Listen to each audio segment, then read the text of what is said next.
If a conservative male senator had lectured a progressive female cabinet secretary so disrespectfully, liberals would be up in arms. This summer, I learned a new term. I'd heard of mansplaining and manspreading. But manterrupting was new to me. I'm sure you'll be shocked to learn that in 2 different hearings, male senators interrupted California Democrat Kamala Harris. 2 different hearings. Don't believe me? Here's the stunning video evidence. These were the interruptions that spawned think pieces at all the best journals. This was a gender issue, you see. Coming on the heels of Mitch McConnell's dust-up with Elizabeth Warren, nevertheless, she persisted, a problem had become a scandal. GOP men, it was said, can't handle a strong progressive woman. Then, yesterday, Cory Booker detonated on Secretary of Homeland Security Kirstjen Nielsen. He didn't just mansplain, he mansplained at maximum volume. He threw a deeply flawed security study in her face as if she didn't understand the terror threats facing the United States, and unloaded on her for claiming that she couldn't recall the president's exact words in the now infamous S.H. Hole meeting. Booker's face is twisted in fury. He pounds on the table. He insults her character. It's nothing short of a temper tantrum.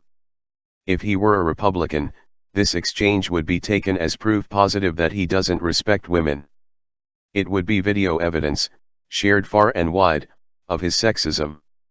It would be compared to Donald Trump's physical approaches to Hillary Clinton during a presidential debate and used as evidence that Republicans aren't just misogynistic, they're menacing. Instead, Booker proudly tweeted out his rant, quoting himself like he just had a moment.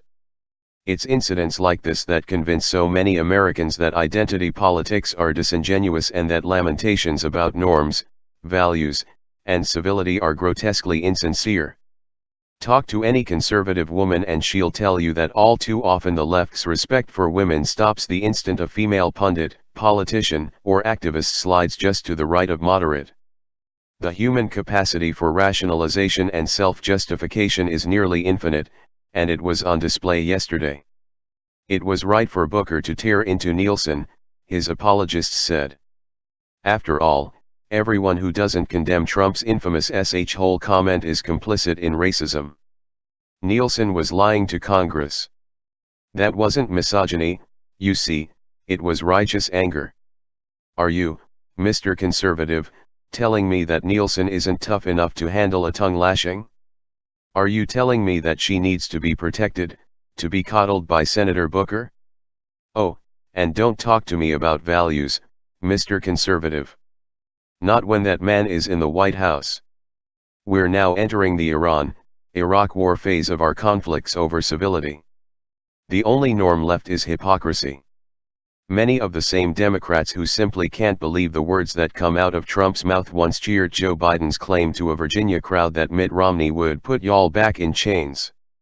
They spread far and wide claims that Romney had callously let people die just to make a buck. And now, even as they lament the decline in discourse under Trump, they claim that conventional conservative policies are going to kill Americans by the thousands. There is only one way to restore a measure of civility and dignity and a sense of proportion to public debate, and that's to actually treat people with respect. Even when you're angry. Especially when you're angry. Years ago, a retired federal judge taught me a lesson I've never forgotten, a lesson I've tried to apply ever since. When you're troubled, he said, even when you're angry, endeavor to speak with regret, not outrage. His contention was that a culture of outrage was cheapening our anger. Only thoughtful concern could truly cut through the noise and rebuild our body politic. Yesterday, Cory Booker went too far, and in so doing he exposed the disingenuousness of so much liberal outrage. Booker can do better. He has done better. It's a shame that yesterday he and those progressives who cheered him on chose to disguise their hypocrisy as righteous indignation. If the Democrats aim to argue that they can do better than Trump, they'd be wise to offer the country something other than Trumpism dressed up in blue.